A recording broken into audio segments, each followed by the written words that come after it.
بسم اللہ الرحمن الرحیم۔ بل یہاں پہ باؤنس بیک نہیں کرنا، بل نہیں پڑھنا، بل یرید یہاں پہ اخفا ہوگا باریک، انسانو لی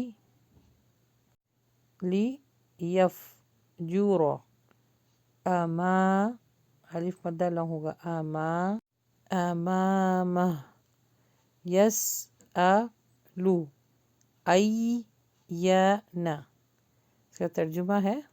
ترجمہ ہے بلکہ انسان تو چاہتا ہے کہ آئندہ بھی فسق اور فجور کے کام کرے، وہ پوچھتے ہیں کہ یو اور فعلین جلدی پڑھیں گے، یوم القیامہ، قیامت کا دن کب آئے گا؟ فَإِذَا الف مدہ لام ہوگا، فَإِذَا بَرِقَ الْبَصَرُ وَخَسَفَ الْقَمَرُ وَجُمِعَ الشَّمْسُ وَالْقَمَرُ، پھر جب آنکھیں پھٹی کی پھٹی رہ جائیں گی اور چاند بے نور ہو جائے گا اور جمع کر دیے جائیں گے سورج اور چاند کو، یقول الانسان یومئذ أین المفر، کلا لا وزر، انسان اس دن کہے گا کہ کدھر بھاگوں، ہرگز نہیں، وہاں کوئی پناہ گاہ نہیں، الی اس دن، ربک،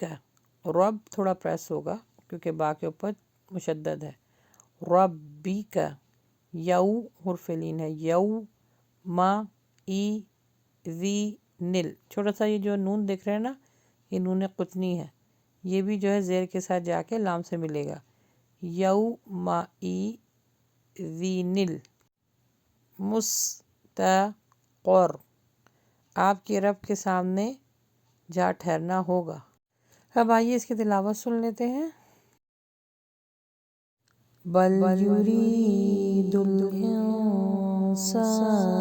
لیفجر امامہ یسأل ایان یوم القیامہ فَإِذَا بَرِقَ الْبَصَرُ وَخَسَفَ الْقَمَرُ وَجُمِعَ الشَّمْسُ وَالْقَمَرُ یقول الانسان یومئذ أین المفر، کلا لا وزر، إلی ربک یومئذ المستقر۔